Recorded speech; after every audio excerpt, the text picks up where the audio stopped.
Monday, October 14th, 1985 was Columbus Day, and Steve Christensen was marking the holiday by chasing his 3 young sons around his big sunlit living room.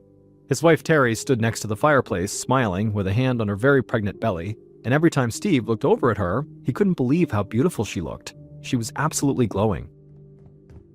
Steve stopped running around to catch his breath. He was only 31 years old, but everyone said he seemed older, and today he felt older too.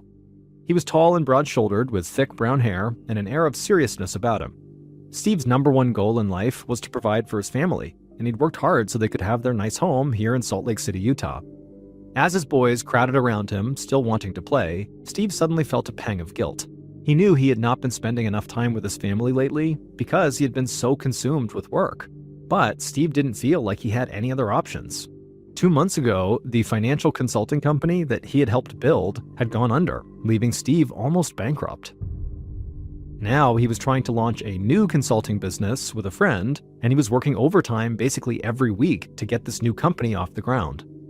Steve told his sons they could play for a few more minutes, and so they did, and then afterwards he stood up and he walked over to Terry to rub her shoulders. He knew she was exhausted from the pregnancy and that she didn't like him working all the time, but Steve also knew he and his wife could make it through hard times. Not only did they have each other, but they also had their faith in the Mormon Church. Steve was a bishop in the Church of Jesus Christ of Latter-day Saints, as the Mormons are officially known, and Terry was a devoted member. Literally half the population of Salt Lake City was Mormon, and Steve loved it. He and his growing family were surrounded by a big supportive community. But Steve's interest in Mormonism went well beyond his faith. He also collected historic Mormon artifacts like letters, books, and other documents that cataloged the church's past. Before his financial problems began, Steve used to buy and sell these 19th century antiques all the time. He'd even donated rare historical documents to the church. These days, though, he mostly helped arrange document sales for other people. He'd recently helped his friend Mark Hoffman, who was a professional antiques dealer, get a $185,000 USD loan to buy some early Mormon letters. Not only that, Steve had tracked down a lawyer whose client was interested in purchasing the letters from Mark at an even higher price. Steve, Mark, and the lawyer were going to meet tomorrow morning to make everything official. But Steve didn't want to think about business right now. He just wanted to enjoy this rare day off with his family. He kissed his wife's shoulder and went back to playing tag with his boys. The next morning, Steve's alarm went off at 7 a.m. He dragged himself out of bed, got ready for work, grabbed his briefcase, and headed to the kitchen. Terry was in there making waffles for the boys, and she asked if Steve wanted to sit down and eat, but he told her he didn't have time. He was just going to grab breakfast on his way to the office, and so he gave his wife and sons each a kiss before heading out the door. Steve drove his Jeep towards downtown Salt Lake City, stopping to buy a box of donuts and a couple of cans of ginger ale on the way. Then he parked his car outside a huge 8-story high-rise building called the Judge Building, where his office was located. The Judge Building was filled with other shops and offices, and even though it was only 8 a.m., there were already plenty of people milling around. Steve waved to some of the familiar faces as he strode toward the elevator. Steve took the elevator up to the 6th floor, and as he approached his office door, he noticed a cardboard box sitting on the ground. It sort of looked like a box that might contain a big cake, like a big square, and on top of this box, written in black marker, it just said, "To Steve Christensen." Steve balanced the 2 cans of ginger ale on top of the box of donuts, and then he carefully bent down and used his free hand to pick up this box. At that same moment, Steve's new business partner, Randy Rigby, was weaving through traffic trying to get downtown.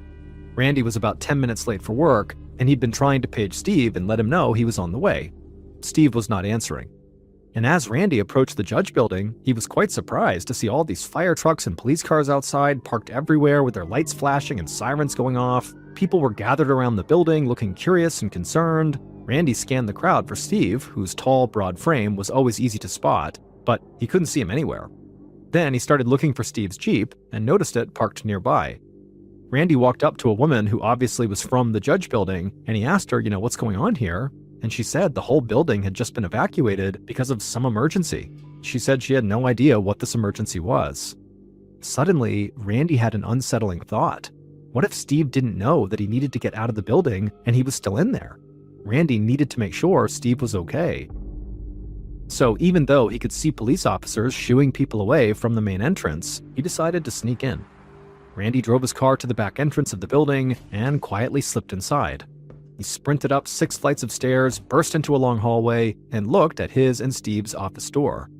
Except there was no door. The entrance to their office was now a gaping hole framed by splintered wood and chunks of broken drywall. The hallway was littered with debris and coated in dust and ash. Randy's eyes looked to the floor, and he saw there were chunks of burned donuts and also 2 ginger ale cans that had been bust open. Then he saw his partner's mangled body lying amidst the wreckage. His business partner was so obviously dead that the emergency medical workers standing nearby weren't even trying to revive him. The scene was so horrible that Randy could barely process it. Staring at his lifeless friend, all he could think was, who's going to tell his wife? But then, a police officer grabbed Randy's arm and pulled him away from the area. He told Randy the building had been evacuated and he was not supposed to be here.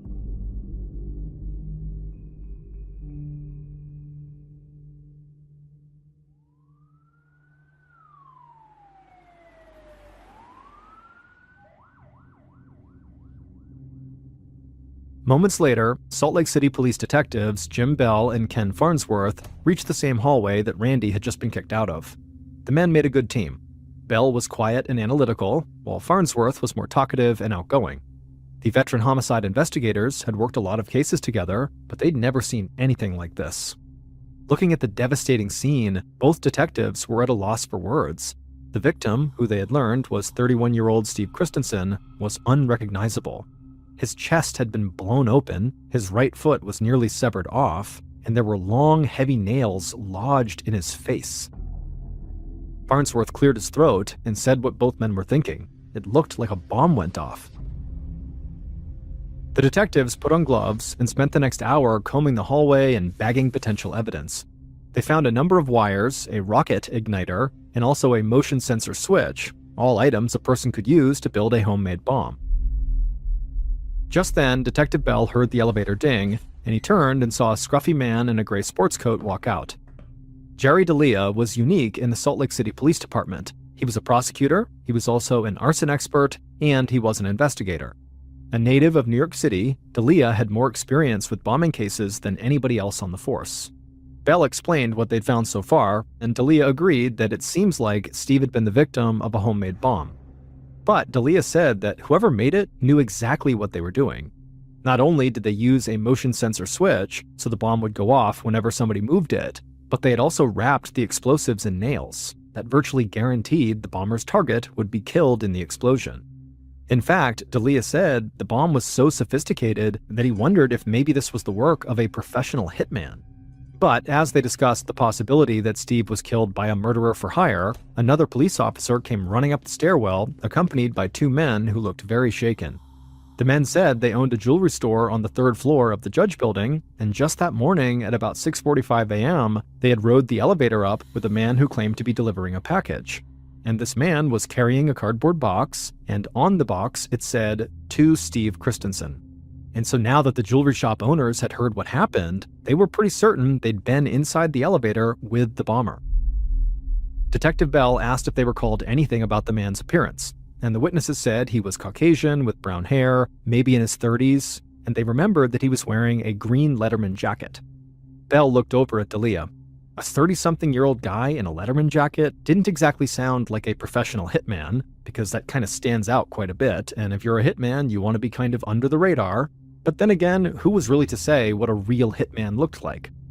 Before they could talk it over, though, yet another police officer came barreling through the door from the stairwell, wide-eyed and breathing heavily, and he looked directly at Detective Bell and said, "We have another one."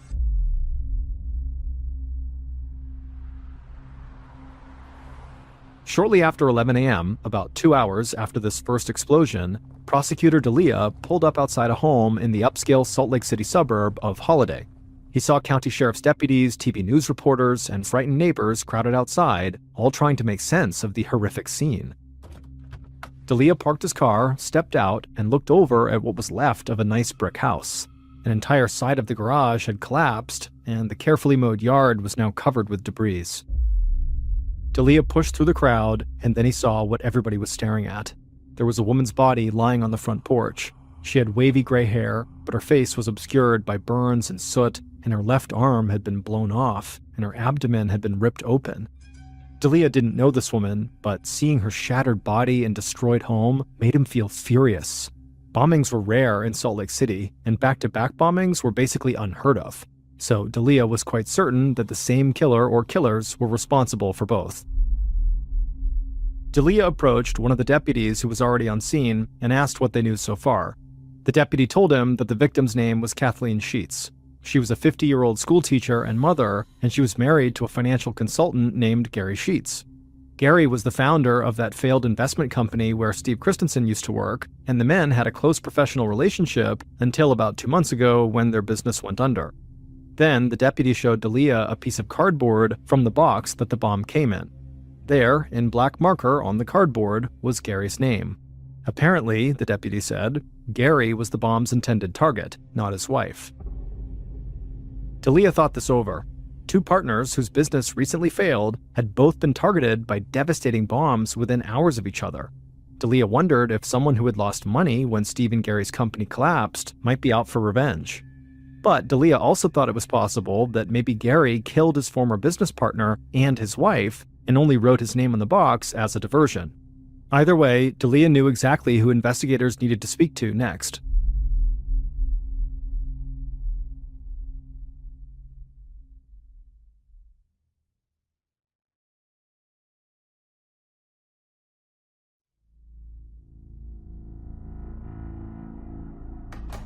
Later that morning, Detective Farnsworth sat in an interview room at the Salt Lake City police station across from Gary Sheets.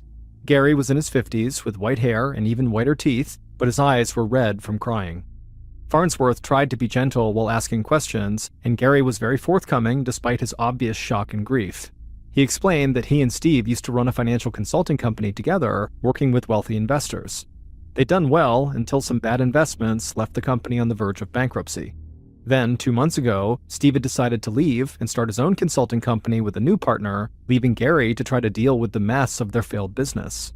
But Gary said he didn't have any animosity towards Steve, and he was heartbroken to hear about Steve's violent death. As for his own wife's murder, Gary said he couldn't believe any of this was real.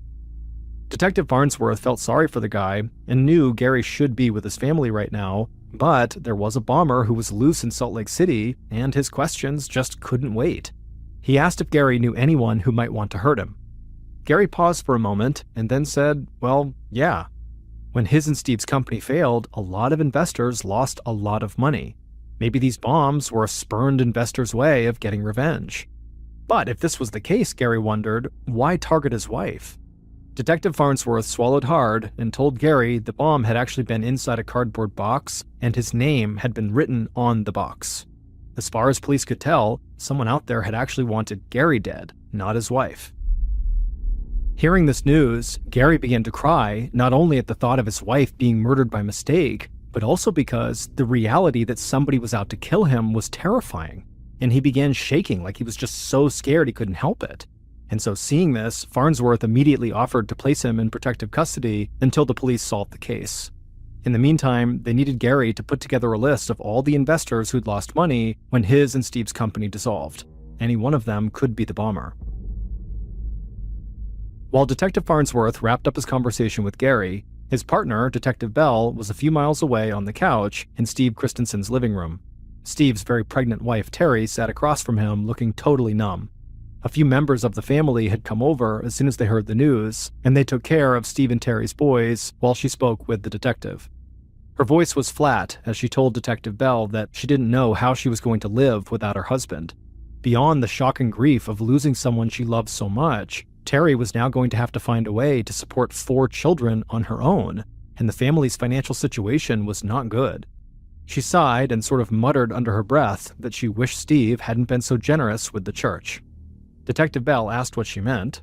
Terry tucked a strand of her short blonde hair behind her ear and explained that Steve was always spending money on Mormon artifacts. The previous year, in 1984, he'd paid $40,000 for one document and then just handed it over to the church. Detective Bell looked confused. Terry explained that this document, called the Salamander Letter, was valuable because it was so controversial, raising doubts about the founding of the Mormon Church.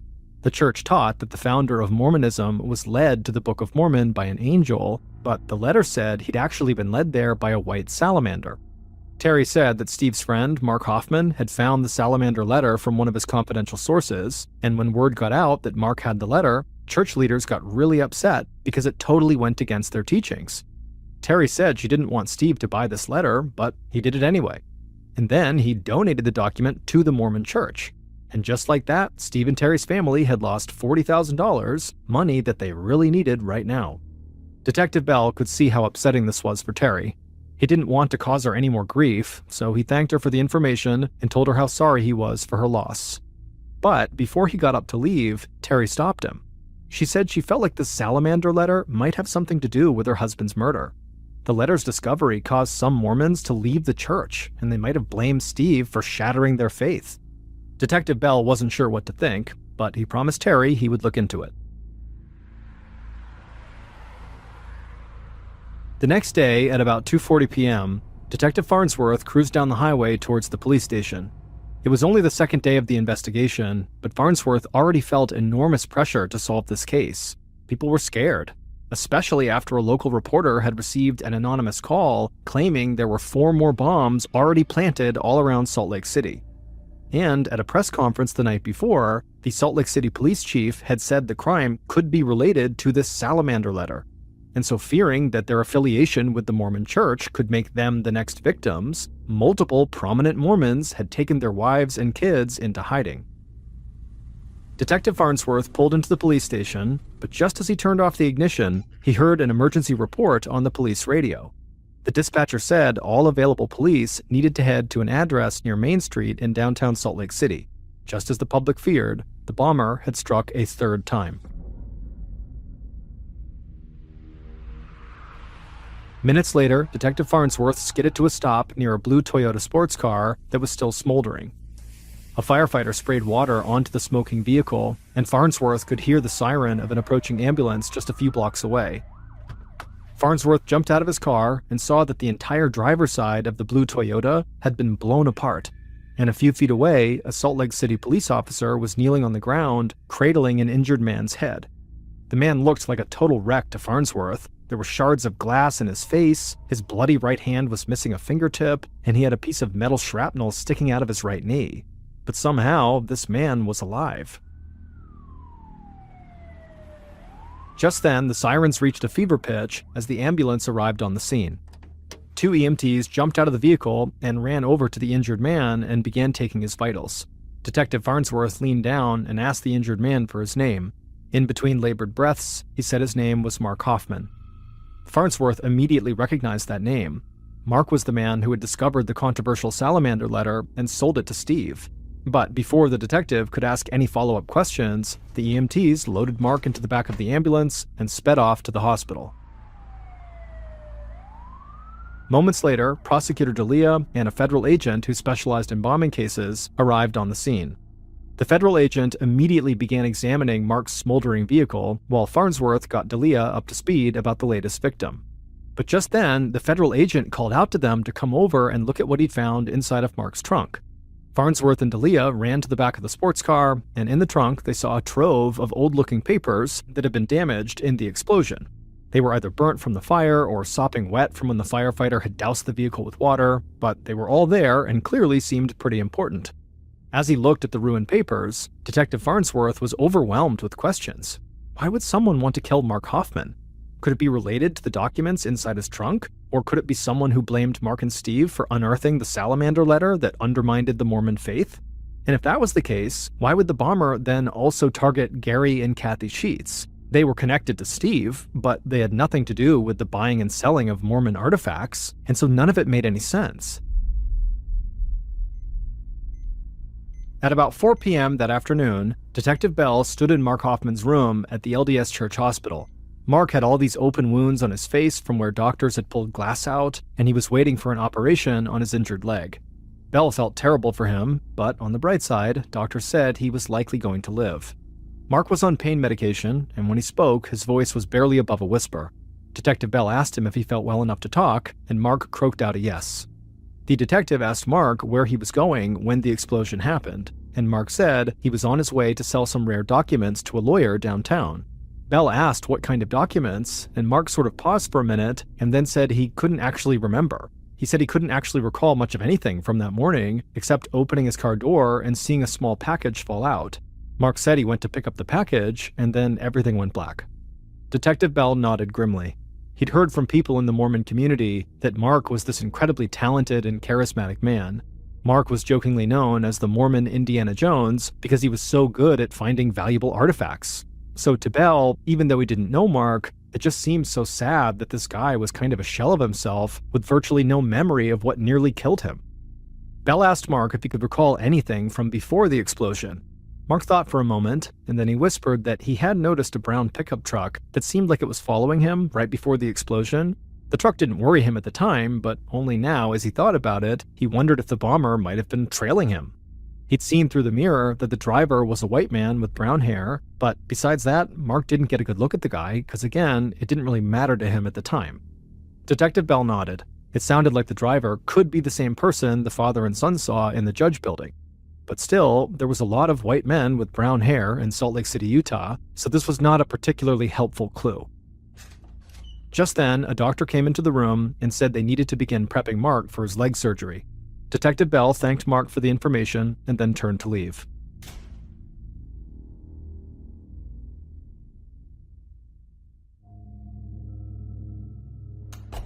Two days later, on Friday, October 18th, Bell and Farnsworth sat inside of an interview room facing a man named Shannon Flynn. The detectives had learned that Shannon was Mark Hoffman's full-time employee, helping him find and sell these rare documents. And so if anybody could help investigators understand what was going on in this strange and secretive world of trading Mormon artifacts, it was Shannon. Sitting at the table, Shannon seemed very nervous. But then again, so far 3 bombs had gone off in Salt Lake City, targeting Shannon's boss and another man he routinely worked with, Steve. Shannon admitted that he was terrified of becoming the bomber's next victim. Detective Bell asked Shannon if there was any particular person he felt afraid of, but Shannon shook his head and said no. He told them that a lot of these document sales happened anonymously through people's lawyers or other representatives, so this made the whole situation even more frightening. Somebody could have it out for him, and he wouldn't even know their name. Bell asked if Shannon knew anybody who might want to hurt his boss, Mark, and Shannon said that Mark was having financial trouble related to 2 different document sales. Either one could have made Mark some enemies. Shannon said for the first deal, Mark had asked his friend Steve Christensen for help getting a private $185,000 loan to purchase a collection of antique documents. And now, Mark was having trouble paying back that loan, which had very much upset Steve. But Mark kept telling Steve not to worry because he had an even bigger sale pending. And when that went through, Mark promised he could pay back the loan then. But Shannon said Mark's second document sale had also hit a snag. Mark had acquired the only known copy of the first document ever printed in colonial America, known as the Oath of a Freeman, a discovery so significant that the United States Library of Congress had offered to buy it for $1 million. But the Library of Congress wanted elaborate proof that this document was indeed authentic before they paid such a huge amount for it. And so this delay in the sale was really putting Mark in a very serious cash crunch. Detective Bell asked Shannon if he knew where Mark got the document. But Shannon said no, Mark didn't share the names of his contacts very often. At this point, the detective was starting to feel suspicious of Shannon. It was hard to believe that as Mark's only full-time employee, he didn't know anything about where these documents were coming from. Plus, Detective Bell didn't understand why Mark would have needed a loan to buy artifacts. He knew Mark had made hundreds of thousands of dollars selling antiques, so Detective Bell outright asked Shannon if he knew where all of his money had gone. Shannon suddenly looked down at the table and sort of mumbled that Mark lived far beyond his means. He traveled all the time, lived in a huge house, and drove an expensive sports car. Plus, Mark could be generous almost to a fault.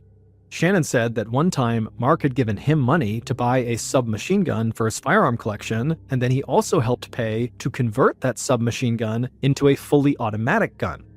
When Detective Bell heard this, he tried to keep his expression neutral, but he was shocked. Shannon had just confessed to turning a gun into a fully automatic weapon, which was illegal. Detective Bell glanced at Farnsworth, and he looked just as surprised. Bell quietly asked Farnsworth to step into the hall with him. Once they were out there and out of earshot of Shannon, they both agreed that Shannon seemed very suspicious, and because he confessed to owning an illegal firearm, they had probable cause to arrest him and search his home. So that's exactly what the detectives did. Shannon was immediately taken into custody on the firearms charge, and when Bell and Farnsworth searched his home, they found at least 3 more guns. Then they stumbled on something even more shocking. Shannon owned a copy of the Anarchist Cookbook, a notorious 1970s book that contained instructions for building bombs. Just like that, Shannon shot to the top of their suspects list, and they quickly got another warrant to search more of Shannon's property. It turned out Shannon rented a storage unit, and police suspected that might be where he was constructing bombs. That weekend, Detective Bell arrived at what investigators called the War Room, a big conference room in the Salt Lake City police station where everyone working the case could meet and discuss their progress. Bell sat down with Farnsworth, Prosecutor D'Elia, and the federal agent from the 3rd bombing scene, as well as a number of other law enforcement officials. And they had a lot to talk about. Even though the search of Shannon Flynn's storage unit hadn't revealed anything incriminating, he still seemed extremely suspicious. If the police were right, and these bombings were all related to the rare document trade, then Shannon seemed like their only real suspect. But Detective Bell knew that this explanation did not account for the murder of Kathy Sheets. As far as police could tell, Kathy and Gary Sheets had not been involved in buying or selling Mormon documents and had nothing to do with Shannon Flynn. So, Prosecutor D'Elia suggested the investigators go back through the dozens of interviews they'd conducted. Maybe if they reviewed all of the evidence as a group, something would stand out. And so Bell and Farnsworth just began reading their notes out loud, going through every last detail from each person they'd spoken to, and as they did this, suddenly, the federal agent's hand shot up, and he told them to stop. The agent said he just noticed something. A detail from one of the interviews didn't make sense. One of their witnesses had to be lying, and he felt certain this person who was lying was the bomber. Immediately, investigators started drafting a court motion to get one more search warrant. And during the search, just a few days later, they uncovered a piece of evidence that broke the case wide open and led to a shocking revelation that nobody imagined.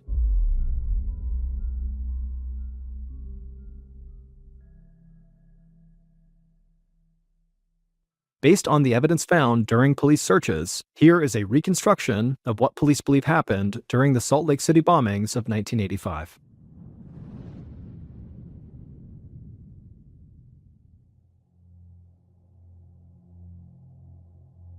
Late on the night of October 14th, the killer stood at a work table in their basement, putting the finishing touches on 2 homemade bombs. They'd spent the last few weeks researching how to build them, and they felt confident the design would work. The killer taped dozens of long carpenter's nails over one bomb and added extra explosive powder to the second, making both bombs extra lethal. Then they gently placed each bomb into separate cardboard boxes. The killer had already used an ice pick to carve 2 small holes into the bottom of both boxes. Now they carefully threaded the wires from the motion sensor switches in each bomb through these holes. They taped the wires to the outside of the box to keep them separated, and when the time was right, they would connect the wires, activating the motion sensor switch inside that would make the bombs detonate. Satisfied, the killer turned the cardboard boxes back over and taped them closed. They then grabbed a black felt tip marker and wrote on the first box, "To Steve Christensen," and on the second box they wrote, "To Gary Sheets." Finally, the killer padded upstairs and got into bed, satisfied that everything was ready. The next morning, the bomber woke up before sunrise. They slipped out of bed, tiptoed to the basement, and carried each box outside to the car. It was chilly, so they ran back in and put on their old green letterman jacket. Then they got into the car and drove downtown to Salt Lake City. At about 6:45 a.m., the killer parked outside the judge building, got out of their car, and lifted the box labeled "To Steve Christensen" out of the back seat. They hoped to slip in and out of the building without being seen, but the moment they walked into the lobby, they ran into 2 people, a father and son. The bomber pretended to be a delivery driver and got into the elevator with these 2 men. These men got out on the 3rd floor, and when the killer reached the 6th floor hallway, they found their way to the office door that had Steve Christensen and Randy Rigby's names written on it. There, the killer knelt down, turned the box over, and carefully connected the 2 wires on the bottom, activating the motion sensor switch inside the bomb. Then they very carefully set the box right side up, Then they casually turned, walked to the stairwell, headed downstairs, outside, to their car, and drove away from the Judge Building. About 15 minutes later, the bomber arrived outside of a big brick home in the suburban city of Holiday. They didn't see any cars parked outside, so they assumed the home's owner, Gary Sheets, had left and would be home later that afternoon. The bomber walked up to the front door carrying the cardboard box, then they taped the motion sensor wires together and gently placed the bomb near Gary's front porch. After that, the killer turned, walked back to their car, and drove home. When they got there, they opened up the front door, and the house was quiet, so they slipped back into bed without being noticed by anybody else inside. But once the bomber got out of bed, they couldn't resist the urge to turn on the morning news. And at about 8:30 a.m., while they were sipping coffee on the couch, the news broke. A bomb had gone off at the Judge Building, and a man had been killed. The killer pretended to be just as shocked as anybody else in the house was. They even called into work and canceled meetings that day so they could stay home to be safe. Then, less than 2 hours later, local news stations reported the second bombing. But as the killer watched the coverage of this second bombing, they realized their plan had not gone as smoothly as they'd thought. They'd meant to kill Gary Sheets, but the news report said the second victim was a woman. And things got even worse that evening when the Salt Lake City police chief gave a press conference. The killer watched as the police chief said the bombings might be related to a controversial Mormon document called the Salamander Letter. The killer's stomach sank. They couldn't believe the police had zeroed in on the real reason for the bombings so quickly. They had to find some way to get investigators off the trail, and the only way they could think to do that was to create even more chaos. So, late that night, the killer crept down to the basement and constructed a third bomb. The next afternoon, on October 16th, the killer put the bomb in the passenger seat of their car and drove to a busy area downtown. They parked, got out, and then leaned back into the car to turn the bomb over in the passenger seat. They attached the 2 wires on the bottom of the box, activating the motion sensor switch inside. Then, as they went to take the box out of the car, they jostled it just a bit too hard, and the bomb detonated, sending the killer flying. They crashed into the pavement with shrapnel stuck in their legs and face. They were missing a fingertip, and they were barely breathing.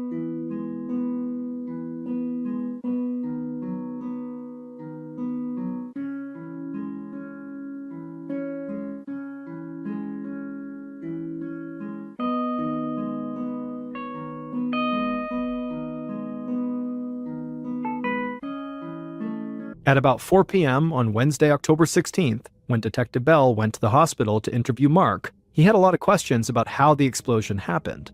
Mark said he opened his car door and a small package had fallen out, then exploded. But later, when Detective Bell read his notes from this interview aloud to fellow investigators, the federal agent said Mark's story did not line up with the physical evidence. The pattern of damage inside of Mark's car showed the bomb was somewhere near the center console when it detonated, not anywhere close to the driver's side floorboard like Mark had claimed. Now they had caught Mark in what looked like a lie.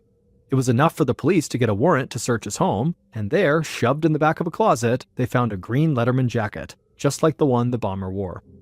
But that was far from the most damning evidence. Police also discovered 2 locked rooms in Mark's home, which his wife never entered. The rooms were filled with stacks of old-looking papers, inks, and chemicals. Detectives didn't know what to make of all this until they found a receipt from a local engraving company. The owner of the company told them that Mark had ordered a special engraving plate that would allow him to recreate a famous historical document called the Oath of a Freeman, the same document Mark was trying to sell as authentic to the Library of Congress for $1 million. The detectives soon put 2 and 2 together. Mark Hoffman did not have secret sources who provided him with rare and valuable artifacts. Instead, he'd been forging documents the entire time, which was why he wouldn't tell his employee, Shannon Flynn, where he was getting them from. As for why Mark did all this, money was his most obvious motive. He'd made hundreds of thousands of dollars by forging documents. But he also had another aim. He wanted to embarrass the Mormon church he'd grown up in. Although Mark pretended to be a devout Mormon, he'd stopped believing in the church's doctrines when he was a teenager. As an adult, he started forging papers that would undermine the church's history and shake other people's faith too. The Salamander Letter was totally fake, but it did embarrass church leaders by making it look like Mormonism was inspired by a salamander rather than an angel.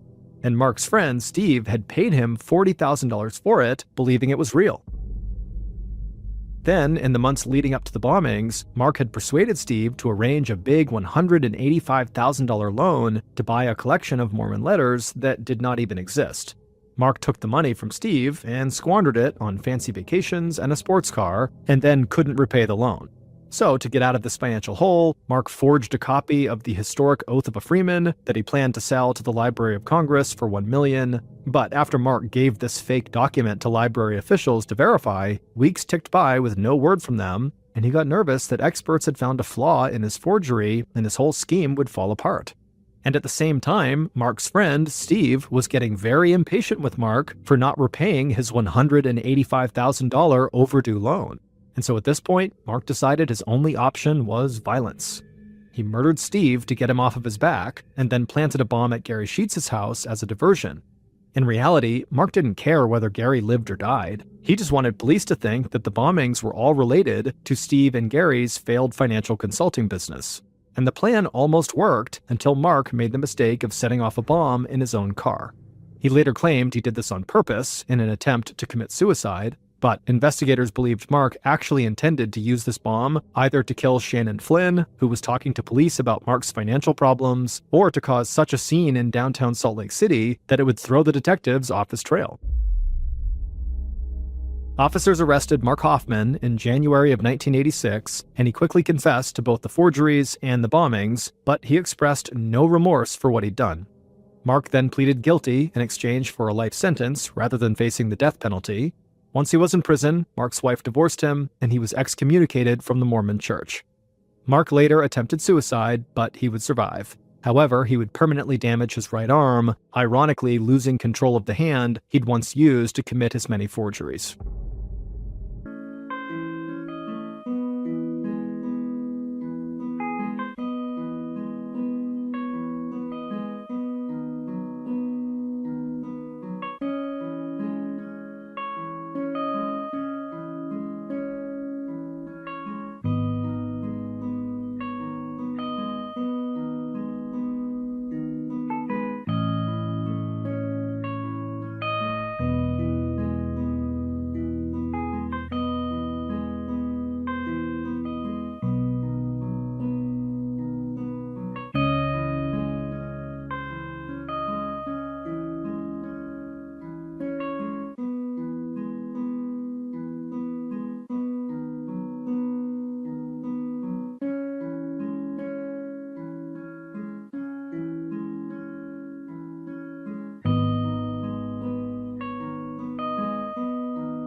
Thank you for listening to the MrBallen podcast. If you enjoyed today's stories, and you're looking for more strange, dark, and mysterious content, be sure to check out all of our studio's podcasts. They are this one, of course, MrBallen Podcast, and we also have Mr. Ballen's Medical Mysteries, we have Bedtime Stories, and also Run Fool.